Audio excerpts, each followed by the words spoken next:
환란의 가운데 소망을 보다.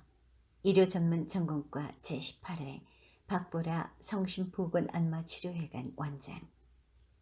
2012년 의료 전문 전공과 입학을 3일 앞두고 흰 지팡이 없이도 다닐 만한 길에서 교통사고를 당해 한 학기를 낭비해버린 내가 얻은 깨달음이란, 신은 실패자는 쓰셔도 포기한 자는 쓰시지 않으신다는 것이다.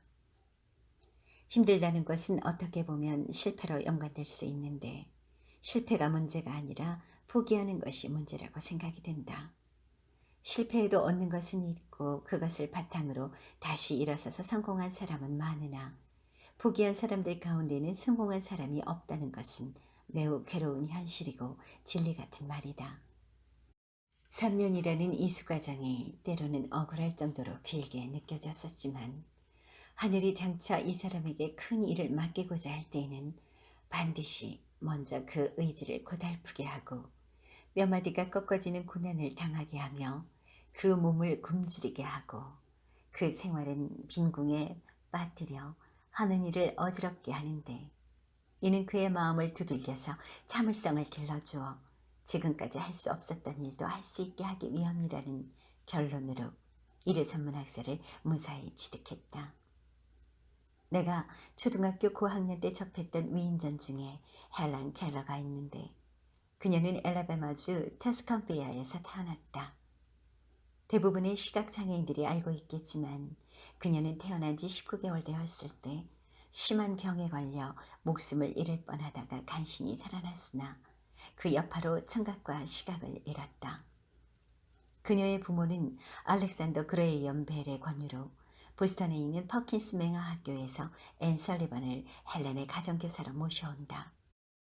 앤 설리번과 헬렌이 함께한 초기의 이야기. 다시 말해 헬렌이 정신적, 지적으로 눈부신 성장을 이룬 시기의 이야기가 내가 살아온 이야기에 담겨 있다. 이 이야기는 1902년 레이디즈 홈 저널에 맨 처음 발표되었다. 헬렌 켈러는 1904년 가정교사 앤 설리번의 도움으로 비장애인도 힘들다는 레드클리프 대학 졸업이라는 과업을 성취했다. 헬렌은 미국 시각장애인 기금의 모금운동을 벌이고 시각장애인을 위한 제도 마련을 위해 정치인들을 설득하는 등 자신의 일생을 장애인들을 위해 바쳤다.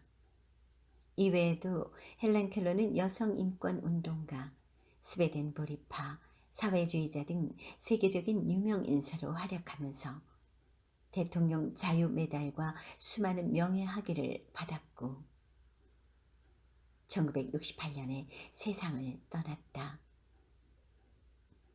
그녀의 유골단지는 워싱턴 DC의 미국 국립대성당에 안치되었다.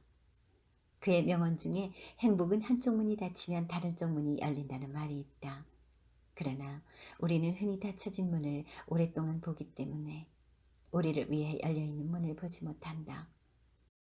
세상이 비록 고통이 가득하더라도 그것을 극복하는 힘도 가득하다는 것을 장애를 극복하고 미래를 지향해 나가는 전문 의료인으로서 잊지 말아야 할 것이다. 시각장애인으로 살아가는 것보다 더 비극적인 일은 앞을 볼 수 있으나 비전이 없는 것이라고 생각한다. 앞으로의 의료 전문 전공과 입학생들에게 권하고 싶은 말은 결코 긴 시간이 아닌 이수 과정들을 성실히 이수하고 여러 마리 토끼를 잡으려 말고 한 우물만 꾸준히 파는 학사활동과 할 수 있는 봉사활동을 통해 각자의 목표를 달성하기 바란다.